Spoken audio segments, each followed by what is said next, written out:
show. Welcome to episode 114 of the Gluttons For Punishment Podcast, or GFP, a Toronto Maple Leafs and NHL podcast hosted by Michael Lepore and Anthony Bruno. Thank you so much for listening and watching us on YouTube as well.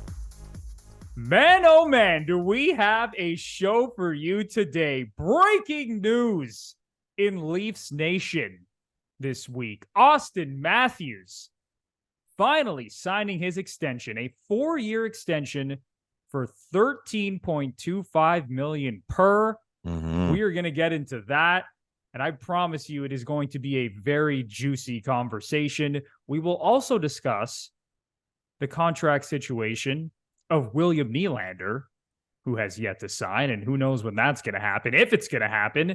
And then we are going to get into some very juicy comments from Connor McDavid.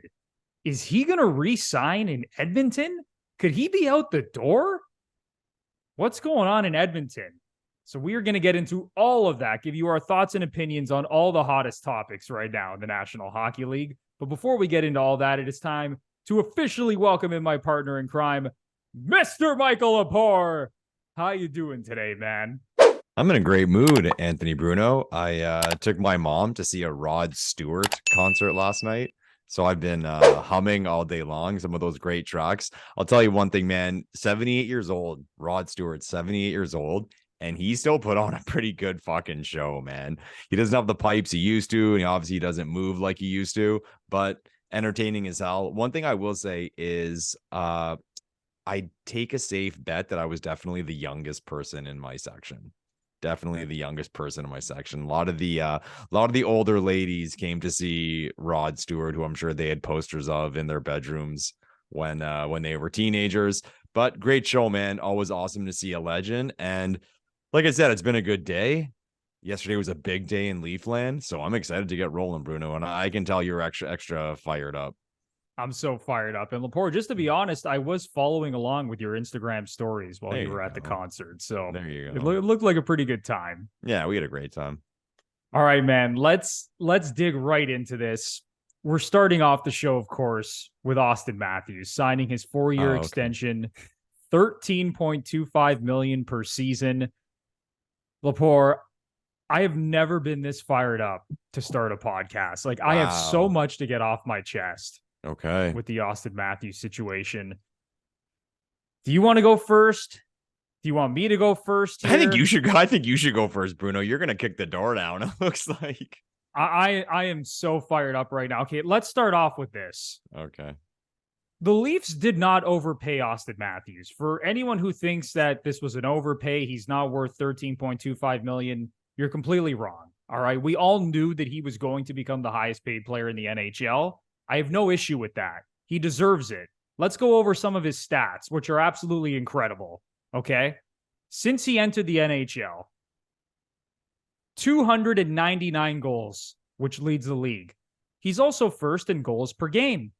He is also first in 5-on-5 goals. He has 201 5-on-5 goals since his rookie season.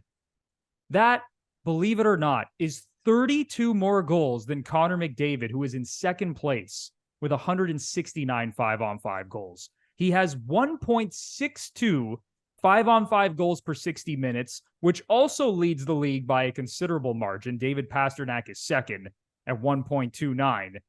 And Auston Matthews, 11th in points per game at 1.13. So he is a generational goal scorer. He is honestly on track to be one of the greatest goal scorers in the history of the game. He's on track to be a Hall of Famer. I know he hasn't won a Stanley Cup yet, but he is on a Hall of Fame trajectory. So let's make it 100% clear. I have no issue with what he was paid. The issue lies in the term, Lepore, and I'm still pissed off that he signed a 4-year extension. So let me explain, because I got completely attacked on Twitter yesterday. People are still coming at me. They're like, oh, you don't understand that Auston Matthews is trying to maximize his earnings? He's doing something smart. Of course it's smart. Of course Matthews and his agent are smart. That's not the issue that I have here. The issue is that he is the only star in the National Hockey League who refuses to sign an 8-year contract extension. Shall we look at all the examples? Lepore, I'm sorry. I have to get this off my chest. Yeah, Bruno, do you even need me today? I'm going to go and I'll come back in an hour to you when you're done. We will get to you because I'm dying to hear your take on this. Take your time, bro. I'm loving it. But let's go through the examples, all right? And I know some of these contracts were not signed recently, but let's go over all the stars in the league who have signed 8-year deals. Connor McDavid, Leon Draisaitl, Nathan McKinnon after winning a Stanley Cup, Matthew Tkachuk, Sasha Barkov, David Pasternak, Jack Eichel, Mark Stone, Jack Hughes, the entire Tampa Bay Lightning roster, Steven Stamkos, Victor Hedman, Nikita Kucherov, Braden Point, Andrei Vasilevsky, Mika Zibanejad, Artemi Panarin, who could have signed an 8-year contract he signed for 7 years because he was a free agent. He couldn't even sign for 8 years, but I count that as a long-term deal as well. And I'll even loop in Rupe Hintz, who had an incredible playoff run for the Dallas Stars. I know he's not quite on the same tier as those other guys, but there is a plethora of examples of star players around the league who have signed long-term deals, and we're just all okay with this now that Auston Matthews has signed a 4-year extension. He's committing 12 years to the Leafs. He's American. Be happy that he's here. Shut the hell up. This is ridiculous. Look at the precedent that he is setting for the rest of the players on this roster. You're telling me this guy couldn't sign an 8-year deal? And for those of you saying, the Leafs are off the hook because they don't have to pay him through his age 31 to 34 season, because if he did sign an 8-year extension, it would have gone to his age 34 season. Have you guys heard of Alexander Ovechkin and what he did in his early to mid-30s? From Alexander Ovechkin's age 31 to 34 season, he won the Rocket Richard Trophy 3 times. 3 times. And in that window, he also won his first Stanley Cup. So don't give me this bullshit that you don't want Auston Matthews on the books in his early to mid-30s when he's on a Hall of Fame trajectory and he's the greatest Leaf that we've ever seen. So I don't want to hear any of that bullshit. I understand it's not the worst case scenario because maybe Matthews isn't quite as good as we think he is, even though the numbers indicate he's a Hall of Famer. Maybe the Leafs aren't going to win shit during this next extension. And maybe they're not going to win anything with Marner and Nylander on the team. Who knows if Nylander's going to even be here? And then it gives them a chance to reset, so to speak, when all of these guys are hitting their early 30s.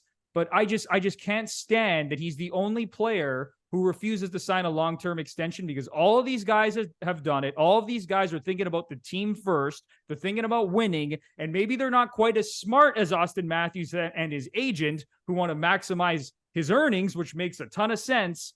But it's like, at some point, can we just see you thinking about the team and wanting to allow your team to surround you with as much talent as possible? So Lepore, that's why I'm still pissed off. And I'll let you take the reins from here. I'm sorry that I went on for the last, I don't even know how long I went on for, but please take it from here, Lepore. All right. Whew, breathe, Anthony Bruno. For me, you're seeing the same reaction. Everyone I've watched on television, the responses on Twitter, it's pretty positive. I don't think anyone's going full fist pump celebration. Oh, what a deal. But there's a lot of positivity, because I think what people see is, and one thing I pointed to is, we all knew he was going to get a raise. Okay. He got a $1.6 million raise. That's not a lot. Right. So we're happy with that. And like you said, the number is fine. But what perplexes me about the deal, and I'm not saying it's a bad deal, I think that an argument can be made for both sides. And we're going to talk as Leafs fans. Okay. So we want an 8-year deal for less at the end of the day. But what perplexes me about the deal is people making the point that he signed that term for the reasons that the cap is set to go up, up, and up over the next few years. Okay. So it was a strategy. It's a strategy from him and his agent to maximize his earnings. And that's fine. As you acknowledge, Bruno, you can do whatever you want. Okay. You want to bet on yourself. That's fine. But what I would ask the people who have this opinion is, so is David Pasternak just like an idiot? Is Nathan McKinnon and his agent, are they just sitting there and they're seeing Matthew sign this deal and they're like, oh man, we should have done that? I think as fans, we're allowed to point to it. And even to, as far as the number goes, okay, again, we all knew that Auston Matthews was going to be the highest paid player in the league. Full stop. We all knew. But why would it have been ridiculous here? Okay. And it's kind of funny. I think we're just insecure as Leafs fans because we haven't had a lot of great things happen to us in our lives. Let's say the alert would have come through yesterday and it was 8 times 12.75 or 8 times 13. Okay. We would have been full celebration mode, right? And he still would have been the highest paid player in the league. I don't know why there's this mindset that he should get like 15 million a year on an 8-year deal. So, okay. So McKinnon took 12.6 and he's going to get 15. That's ridiculous. Yeah, it's outrageous. What it would have been outrageous had they given that deal. And people saying, oh, they would have had to give him that. They would have had to give him that to get the 8 years. Then it would hamper us for a few years until the cap went up. It's like, again, why should we be the ones to get fucked? If Colorado didn't get fucked, if Boston's not fucked with Pasternak, because I'm pointing to those two because they're two players who I put in the same stratosphere as Matthews, debate all day long who's better, but they're in that group and they signed recently. So I don't know, to me, what would have been the ideal situation. I guess it's what I said. Because even again, at 12.75, think of it. You go to Auston Matthews and you're the Toronto Maple Leafs and you say, Auston, we're going to give you 13 million a year for the next 8 years. You're going to be the highest paid player in the league by $400,000 at the time of signing your contract. Okay. And his response is no chance. So wait a second. We're going to give you 8-year max, making you the highest paid player in the league. And you say no chance. Like, I'm not saying you have to take it. Okay. Then you debate on the price, or maybe he didn't want 8 years. Okay. Say 6 years. We'll see. No chance. And that's what's perplexing to me as far as it goes to the other players on the team. And I totally acknowledge your point, Bruno, that there's a trickle down effect here. But I think everyone's different. So, like, I don't want to judge thinking, okay, Nylander's going to do this now, or Marner's going to do this now. Maybe they don't want to play here. Maybe they do want to play here, and they're fine with 8 years, the commitment, the stability. Because I guess that's all it really comes down to. Are you about short-term dollars and betting on yourself, or just taking the stability? I've always thought as a player, and who the hell am I? I've never played in the National Hockey League newsflash. Just that comfort of knowing that, like, it's got to be pretty stressful for guys in contract years. So I know myself, if I was a star player in the National Hockey League and someone was going to say, okay, we can remove that stress, give you the 8-year deal. And I look at, it's going to cost me a few bucks long term, but I never have to think about a contract again. And I know the organization believes in me and will commit to me. I think that's where I'd go. And maybe if people are already screaming, saying if you were in that situation, maybe that's not what you would do. But I don't hate the deal. I think this is the question. Okay. I think this is the question. We'll reiterate. Neither of us have a problem with the 13.25. Okay. Would you be willing to which I guess you're not willing to exchange, but I think the big question lies in, okay, 5 years from now, so 4 years after the deal is signed, if the Leafs want to re-sign Matthews, what will that number be at that point? Okay. Because I'm not going to say like, oh, it might benefit us. Even if we did sign him, saying like, okay, now say we would have had to give him 14, 15. Maybe it's not that. Maybe he's had injuries. Maybe the team's on a successful.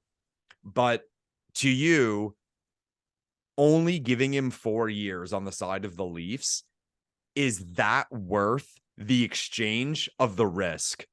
The risk of it 4 years, we may get to make a decision. Okay. And we have confidence in ourselves that we're going to be competitive and he wants to be here. So in 4 years, we're willing to take this number to be able to make the decision and then get the choice. I think that's where the question lies. No, and you're already shaking your head. And that's the thing. I don't care about making that choice, because I think the most ridiculous take from a lot of people that I've seen, specifically on Twitter, who were clapping back at me, they're like, oh, this is great for both sides. And it's not just the people who were, responding to me on Twitter was other people on hockey Twitter, like prominent names on hockey Twitter that were saying this was great business for both sides. I think everyone's completely missing the boat here. Auston Matthews had all the leverage. He was essentially holding the Leafs at gunpoint and saying, I am absolutely not accepting a long-term deal.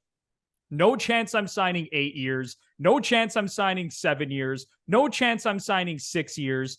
The Leafs had no choice. What are they going to say? Just, all right, we're going to let a Hall of Famer walk out the door. We're going to let the greatest player in the history of our franchise just walk out the door. Of course they had to sign him. They had no choice. Matthews, according to Kyprios and some other reports, ideally wanted a 3-year contract. The Leafs essentially came to terms that they had to give him at least a 5-year deal. And then it seems like they settled in the middle at 4 years. But for all these people saying, oh, this is great business, it gives the Leafs the choice when he finishes his age 30 season. And then when he's 31, he's going to be a UFA. And if we want to rebuild or retool the roster, we can trade him or let him walk or whatever.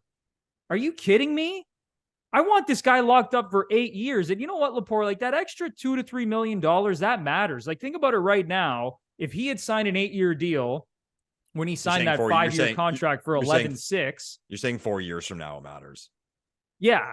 Like, think about if he was still under contract, and I know he has 1 more year left on this deal, but if he stays at 11.6 for, let's say, 3 more years, that matters a lot for salary cap purposes. Oh, we're laughing. Yeah. Right. So that's the way I look at it as well. And again, it's just that trickle-down effect to Nylander, to Marner. Now these other guys are like, fuck this.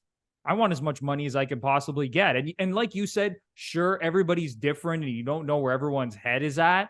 But I look at the Tampa Bay Lightning, man. Hedman and Stamkos both signed 8-year deals. And again, I know those happened a number of years ago. But then Point, Kucherov, and Vasilevsky all signed 8-year deals. That's the culture there in Tampa. And what did they do? They won 2 Stanley Cups. They got to 4 Stanley Cups in the span of, what was it, 8 or 9 years?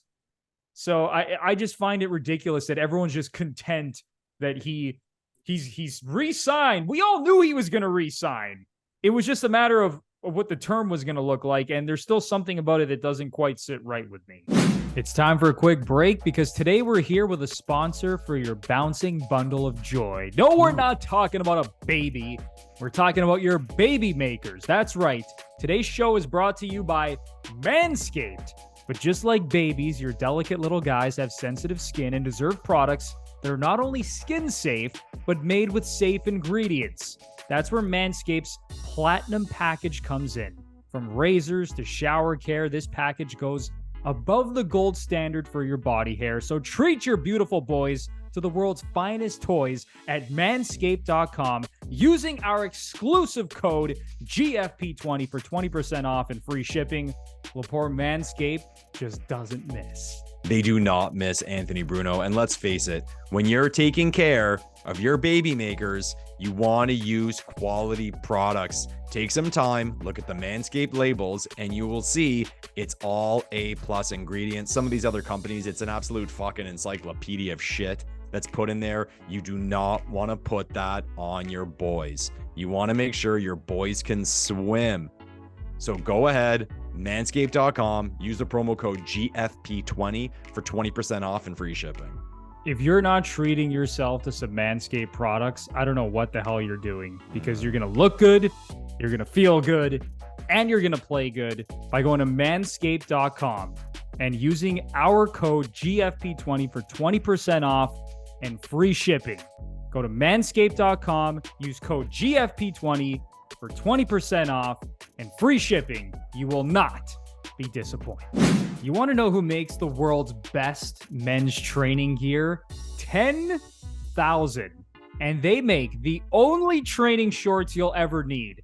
I am wearing a complete outfit right now from 10,000, from the shirt to the shorts. You can do anything in this outfit and their clothes, okay? Whether you're running errands or working out, which I use it for. I mean, it is phenomenal to work out, especially in these shorts.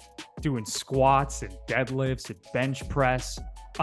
Feels phenomenal. Lepore, I mean, this might be the best training outfit that I've ever worn in my life. Yeah, your boy Lepore is a big snob when it comes to swag and workout clothes, and I've spent a lot of money on that realm of my closet, and I've been disappointed many times. But I will say, this is the best stuff I've ever seen. It is fully worth the price. Unbelievable products. I put the shorts on, Bruno, and it kind of caught me off guard. Like, they had the interval shorts have those tights in them. I put them on. I was like, oh, what's that? And I thought maybe the tights would get all bunched up and uncomfortable. No, fit the leg perfect. As I wore them throughout my workout and my run, stayed perfect. Great stuff, man. Great stuff. It's great to have them as a partner with the GFP podcast, because we love having quality products. And everyone, go to their website, use the promo code GFP, get yourself that discount. Yeah, and like, not only does it feel amazing to train in the shirt and the shorts, and like I said, run errands, but you also look amazing. Okay. Yeah. Like, they gave me the nice gray shirt, the red training shorts. I mean, it just feels so good. And you know what? You're probably going to lift more weight for those of you who are into weight training. You know what? Okay, maybe I shouldn't guarantee it, but I'm pretty confident that you're going to lift more weight. What I'll guarantee is 10,000 gear. What I'll guarantee is that even if you're not lifting more weight, you're going to look awesome at the gym. And that's all that matters. That's all that matters. Let's be real. That's all that matters.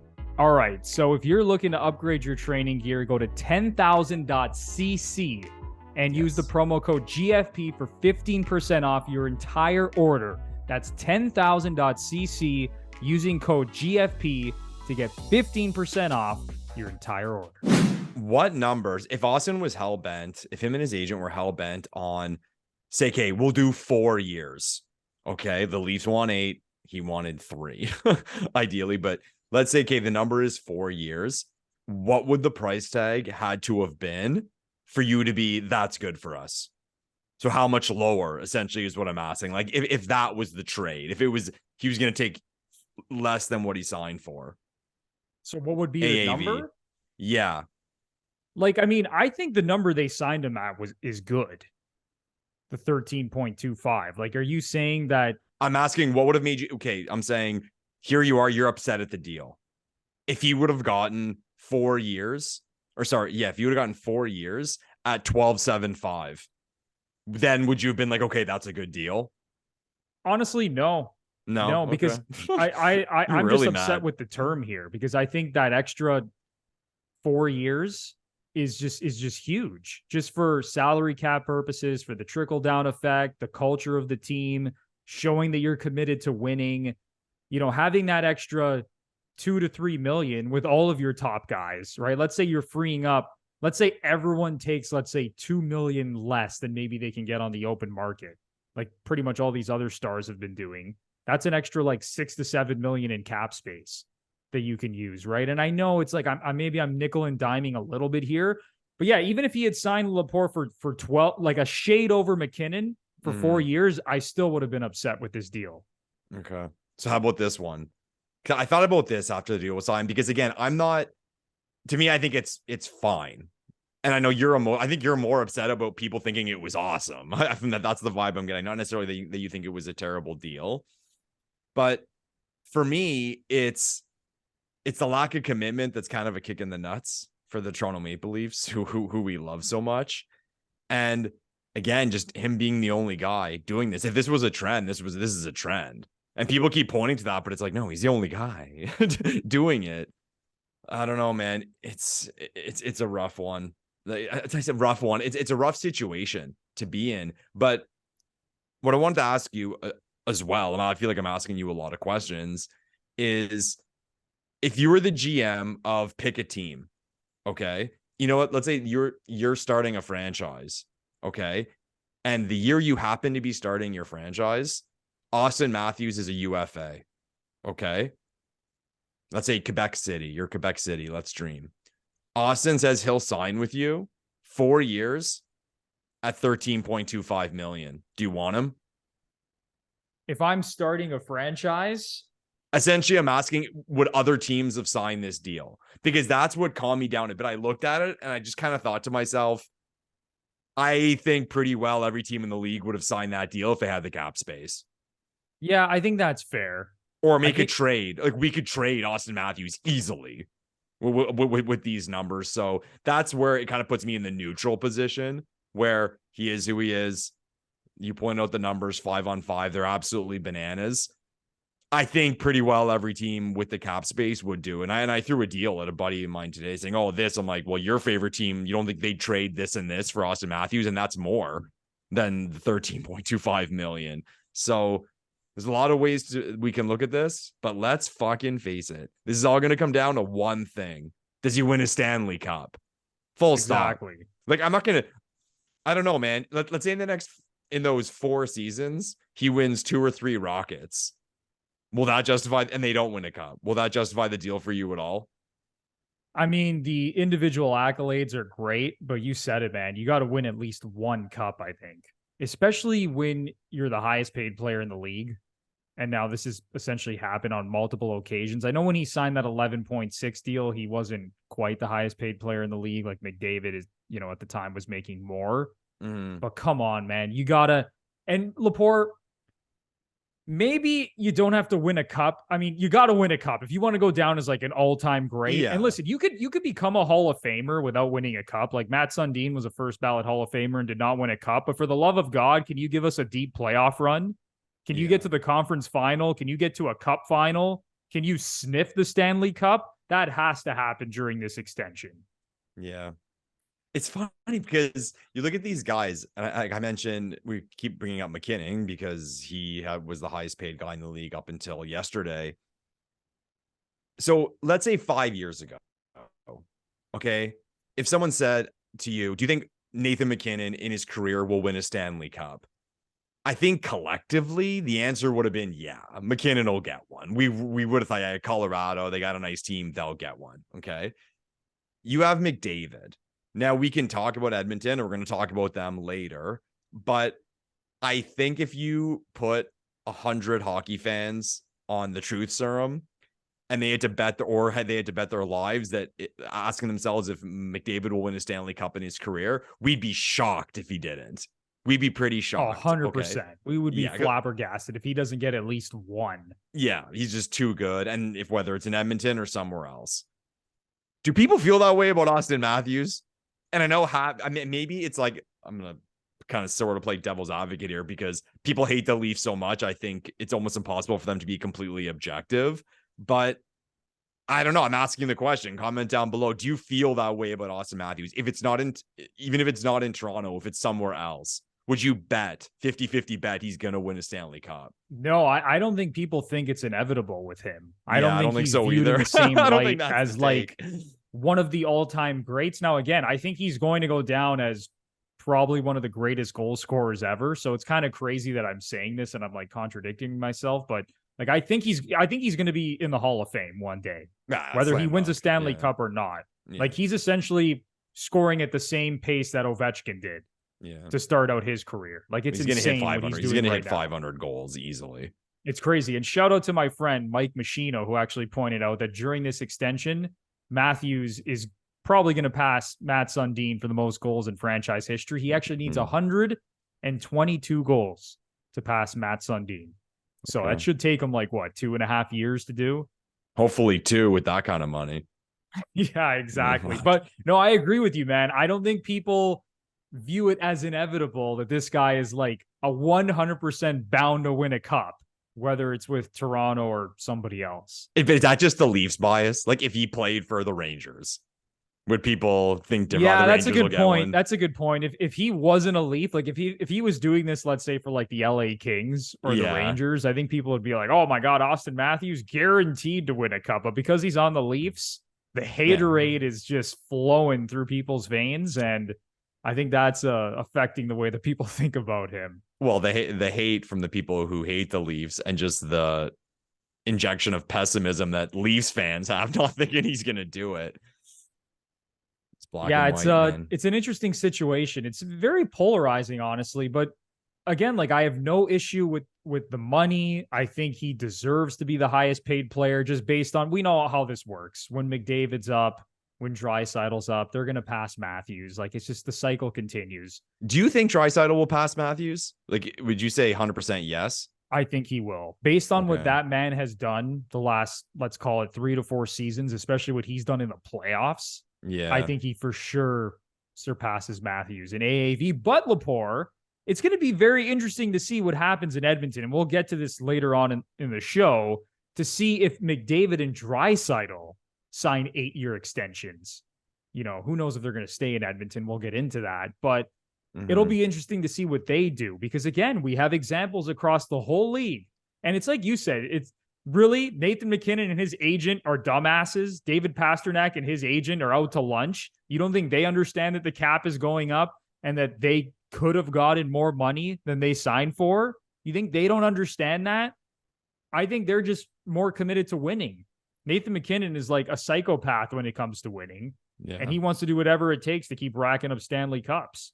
He could have got more than what he did when he signed his extension with the Avalanche. So again, this whole take that, oh, this is great for the Leafs. Let's all just be happy that Matthews, this American kid from Arizona, is staying here for over a decade and he signed his extension. It's like, no, I'm not viewing it in that way whatsoever. And I already know now Nylander's looking at the situation.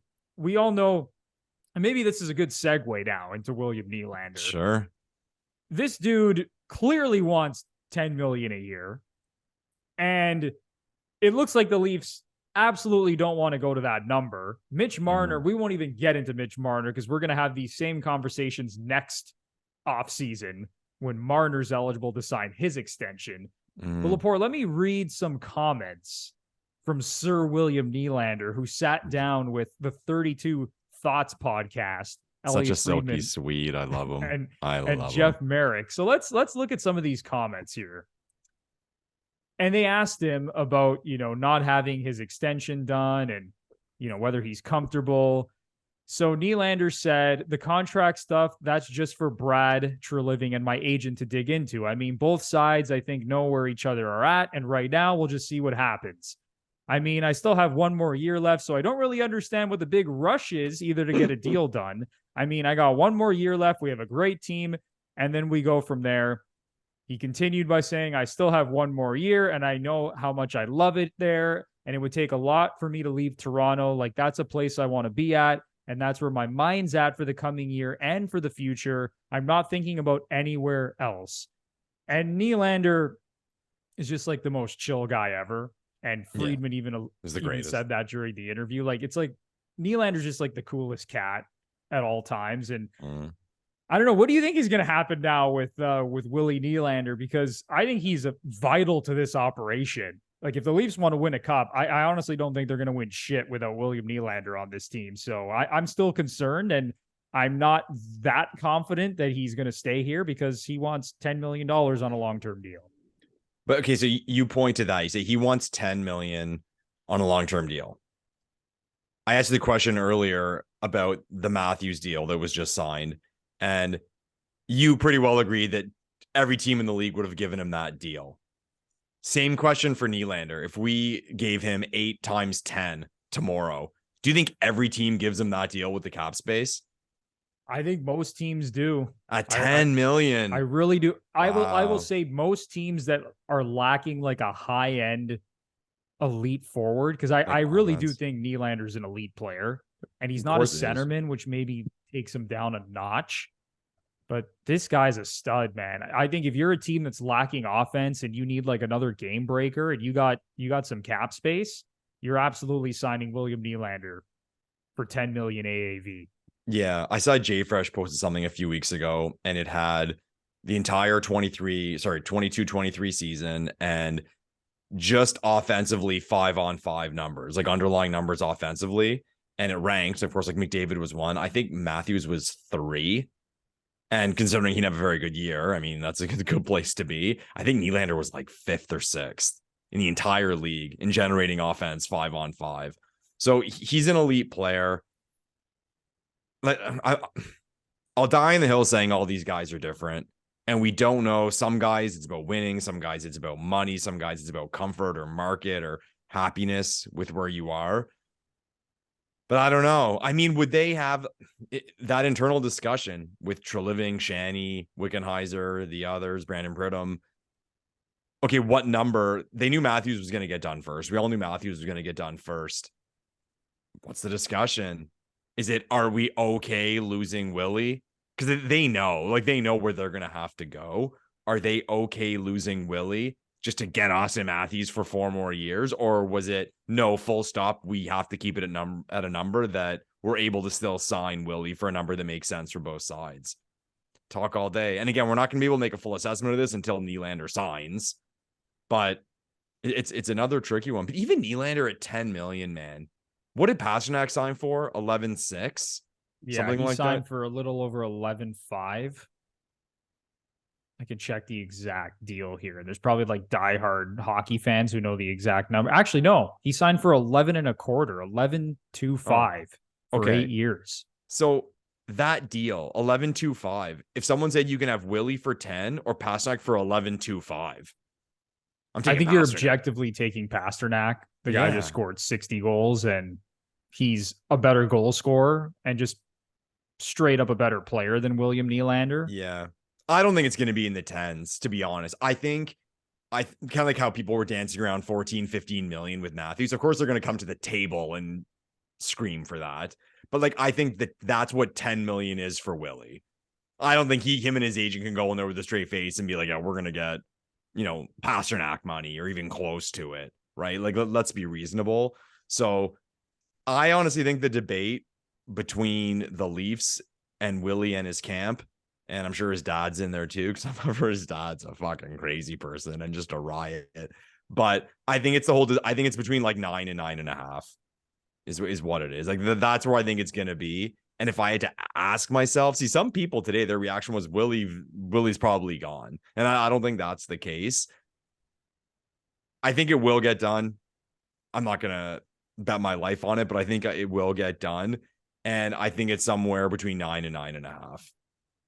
I think that makes a lot of sense. I am of the belief that this team is screwed without William Nylander, and maybe that sounds crazy, but you have to replace him, right? I mean, and just based on what I've seen in the playoffs now for the last number of years, the one guy who consistently generates chances when it gets tight, when there's not a lot of space out there, when you need a guy to just make a play and pull a rabbit out of his ass, Nylander's right at the top of the list for me. Mm-hmm. And sure, Matthews, he's generated, quite a bit of scoring chances in the playoffs himself. Everything that he generated against the Florida Panthers and just couldn't score on Bobrovsky was pretty insane. But Nylander, when you need a play, when you need a guy to just make a move through the neutral zone, get a zone entry, beat a defenseman out wide and cut to the net, generate a scoring chance, he is right at the top of my list when it comes to performing in the playoffs. And you lose a guy like that, who's that explosive, who has that much speed and skill, it's like you said, you need to replace him. And I don't think Tyler Bertuzzi is replacing him. I don't think Matthew Nyes is replacing him. I don't think anyone on the Leafs roster right now is replacing William Nylander. So what are you going to do? Go out in free agency? And that's going to be almost impossible, honestly, to replace Nylander. I'm just kind of thinking of all the guys within his age range who are going to be available. If Nylander goes to UFA, he's going to be the most sought after guy on the market. Yeah. I mean, I could be wrong. Maybe I got to look at the updated UFA list, but I mean, Nylander's got to be right up there. Yeah, for sure. I think it's going to get done, Bruno. Okay. I think it's going to kind of like the Matthews. Or where are you at? If you had to bet your life on, is William Nylander going to be a Leaf? Again, from speaking from the heart, I'm praying that it gets done. I do think it's going to get done. And really the only thing that's kind of stopping this is this John Tavares contract, because obviously if he wasn't on the books, Nylander probably would have signed a month ago. But that's not a good thing either. People keep pointing to that. And even people say, oh, we just have to get through the year after this year with Tavares at 11. Yeah, but it'd be a lot better if Tavares 11 was lowered, like it will be, and all these guys make less. We're justifying it just because Tavares is not going to be making $11 million anymore. It's we'd be further ahead if all these guys are making $1 million or $2 million less. But and that's my whole point going back to the Matthews thing, right? It's why can't Matthews just settle on a shade over McKinnon? Let's call it $100K more than McKinnon, just like McKinnon did when he had to get paid more than McDavid. Yeah, he prices right at him. I love that line. Right. And then you have Marner, who goes, you know what? Auston signed for 8 years at less than he's worth. I'm gonna take 8 years at maybe a couple million less than I'm worth. And then Nylander does the same thing. But none of these guys give a shit, Lepore. That's my whole point. Like, I love all these guys. I've been so excited watching the core four play for the last, what has it been now, 7 years? And I know there's been a lot of playoff disappointment, but like, they're exciting players, man. I'm tuning in every night to watch these guys because they're so dynamic. But for the love of God, can there be a culture set here where, you know, you're doing things for the betterment of the team and you're still getting your money? Like, you could still be the highest paid player. You could still be one of the highest paid players in the sport. Just take a little bit less and add to that term a little bit. So yeah, I think I think the Leafs will end up re-signing Nylander, but I'm not that confident. Honestly, I'm at like, I think I give it like a 60% chance. So I'm scared. I'm definitely scared. The way what I think may save all this is Marner. And why I say that is because, like I said, we all knew that Auston Matthews was going to get a raise. We all knew he was going to be the highest paid player in the league. Willie, we knew is going to get a raise. So no brainer there. You look at Marner, and I'm not going to say he's not going to get a raise, but just based on that kind of group of players, how big can his raise be?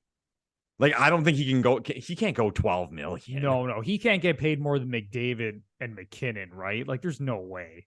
Yeah, but I'm saying even to that number 12, like now he's just a shade under 11. To me, honestly, with Marner, if someone said, okay, today, like 11.25 or something, maybe 11.5, that's it though. So then I think that might save us in the way that, okay, Marner is only a $500,000 raise. And that's not to say that we overpaid him on his previous deal. And some people have that opinion. But I think that's where there's going to be some breathing room. When I say that, I mean, like, within full positivity, I mean, in the way of what we're dealing with now in percentage of the cap, because that got brought forth too, right? The AAV with regard to percentage of the cap. If I remember correctly, when McDavid signed his deal, he was shade over 16% of the cap. And I think McKinnon was 15, and they said it was, what's his name on TSN? Corrado, fellow Paisan. Yeah, Frankie Corrado. Yeah, and he was saying that Matthews is just under 16 million. And he loved the deal. And I'm like, yeah, that's cool. I get the whole percentage of the cap thing, but that's Connor McDavid. And I think too, even with McKinnon's deal, and I'd like to see how this flies with Draisaitl. Even with McKinnon's deal, I think I would say like his ego was hit with his previous deal, but he had to make up for some lost dollars. Like, that was the best deal in the league a year after it was signed. Then was it 6.5 or 6 McKinnon was making?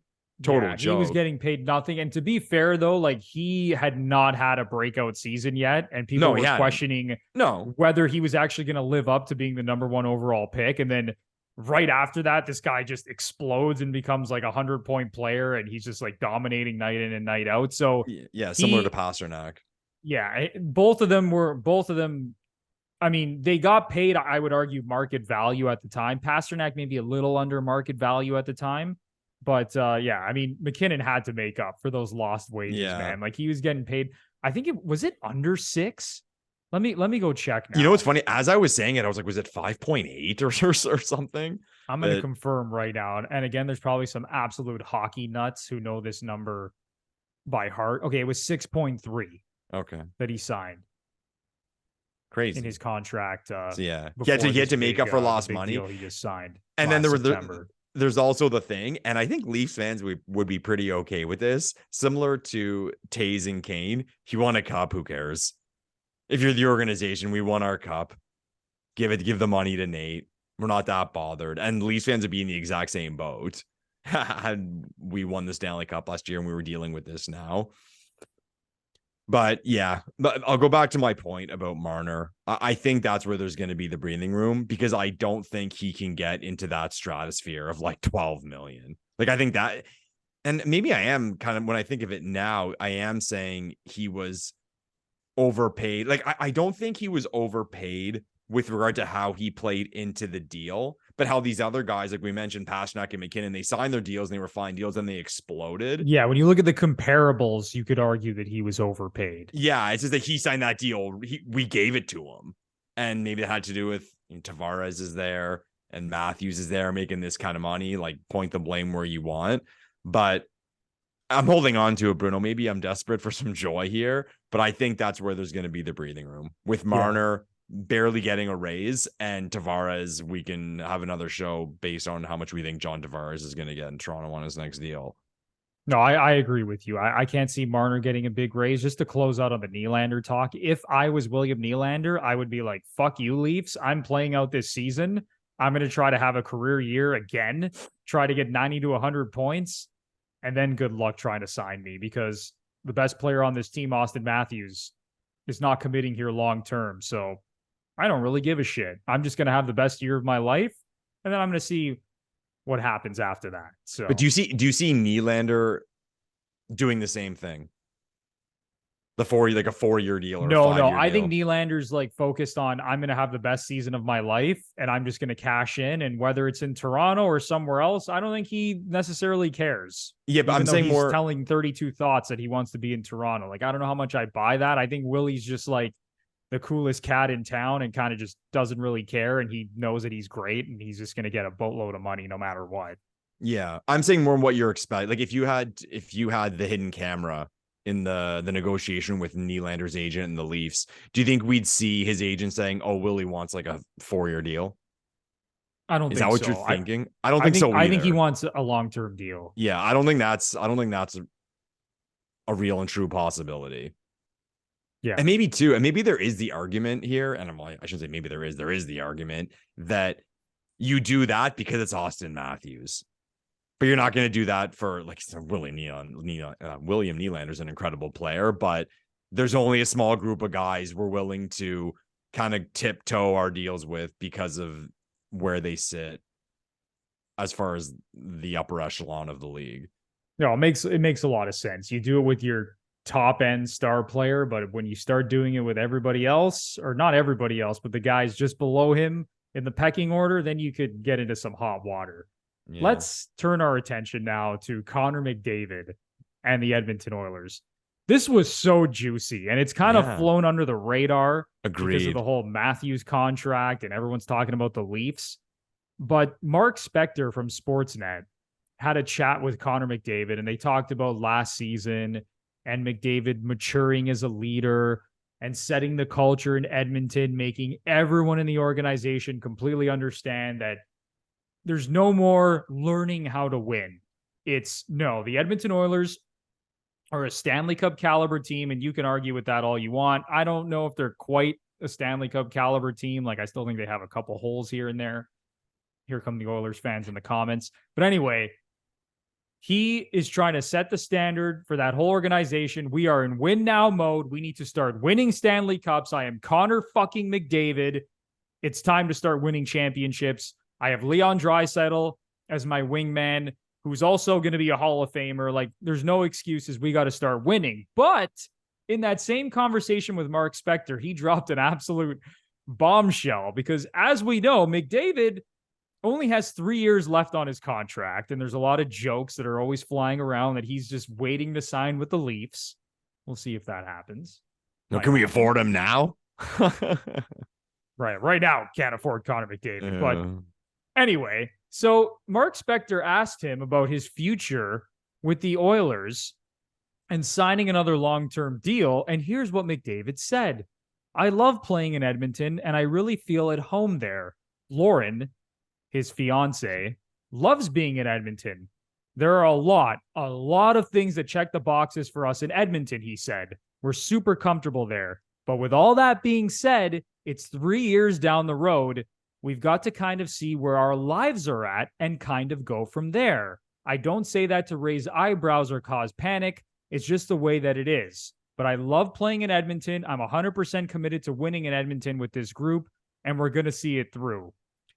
Those are some really juicy comments there. He kind of reeled it back at the end, saying that he's committed to winning in Edmonton. But my goodness, to drop comments like that, where It's 3 years down the road. We got to see where our lives are at and kind of go from there. If I'm an Oilers fan, if I'm one of his teammates, if I'm in the front office of that organization, I am now pretty terrified that Connor McDavid is not going to re-sign in Edmonton. You talk about the difference in markets. Imagine Matthews would have said that 2-3 years ago. Oh my God. Someone would have, the CN Tower would have been pushed over in a shitstorm in anger. But I think it was one of those things, as I was reading the article and reading his quote, and like you said, he made his comment and then he kind of backpedaled a bit, like, I don't want to shake the earth here. Those words came out and Connor fucking regretted them right away. Oh, yeah. His brain went, oh, fuck, what did I just say? And maybe his ass got saved. The timing of the Matthews deal and all the announcements about, looks like we're going to have international tournaments set as a distraction. But I'm with you. Like, I read that article and I was like, why isn't this being talked about everywhere? And again, probably because the Matthews deal. But make of it what you want. I don't know. See where our lives are at. And even the cliche answer of I'm committed to Edmonton, I want to be here, even if it's bullshit. That's not what he said. So I don't know. I'm with you, Bruno. Like, I think you're lying. You're lying if you're sitting there as an Oilers fans and you're saying you were happy to hear those comments, because no, they're negative. They're saying, I don't know. He said he does not know where he's going to be, period. He didn't say he won't be in Edmonton. But then you're going to ask yourself the question, well, would he have said it at all? Even if he had in his mind the frame that he was going to stay in Edmonton? No. It's like, I think based on those words, well, it's at least 50-50 in his mind. So I don't know what to fully make of it. And Oilers fans, comment down below what your reactions to those quotes are. But like I said, well, I'll say it. If Matthews made those comments 2-3 years ago, I'd be flipping out. And I think Toronto would have been flipping out. And think about, again, everyone saying he was going to leave during a year into his deal. People were talking about how Matthews was going to leave, and we had no reason to believe that other than the fact that this kid's American. So he's got to leave. He's got to leave. So imagine he would have dropped that line. And then if this guy, I'll push it even further. Connor McDavid's Canadian. So you can't even have that take. I don't know.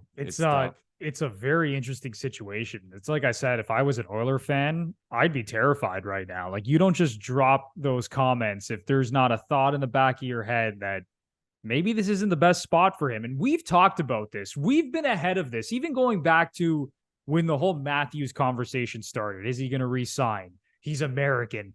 Maybe he's going to go to the LA Kings. Maybe he wants to sign with the Rangers or go back to Arizona, that terrible organization that he was never, ever going back to. And we said it at the time. We said, you also have to look at it from the Oilers' perspective as well, because everyone's talking about the Leafs and Matthews leaving, and then they're going to have to blow up the team. The exact same thing could happen in Edmonton. And I think it all hinges on whether that team wins a championship over the next 2 to 3 seasons. Because McDavid, I will say this, Lepore, he does seem to have more of a fire.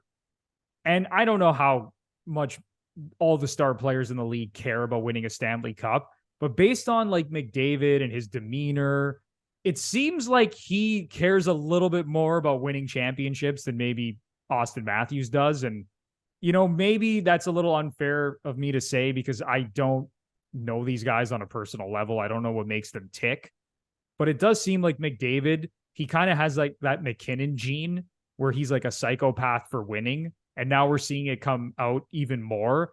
And you're kidding yourself if you don't think McDavid and Draisaitl have had private conversations about their future in Edmonton and whether they can actually win a championship here. So I would be very concerned after these comments. And I think it all hinges on how successful this team is in the playoffs and whether they win a Stanley Cup. Because if we get to 24 months from now, when McDavid's up for an extension and the Oilers just are still nowhere close to winning a championship, there's a very real possibility that that dude is leaving Edmonton. Yeah, I'm going to be so intrigued by that whole situation because players know what their status is in the hockey world. And I say that among fans. And I already made the point. If Connor McDavid retires and does not win a cup, like, I won't know what to say. And to be honest, he's so good, it will be genuinely strange. And people always say, oh, it's hard to win the Stanley Cup and very few players get to do it. You'll see those lists of the best players to not win the cup. Okay. And a lot of Leafs come on that list, like Sundin and Sittler, Marcel Dion, you see those names. But I've always said, if you look at the list of the greatest players of all time, if you get that Hockey News top 100 players of all time issue, they pretty well all have Stanley Cups. Yeah. Like you're trying to pick and find like the guys who don't. So in hockey, it always kind of plays out that way. And because of how good McDavid is, I would be shocked if he doesn't win a cup. So I'm so intrigued to see how he's going to handle the situation. Let's say he plays out his time in Edmonton and he's a free agent. We're in a cap world. Like he has to go cup hunting with his decision, cup hunting.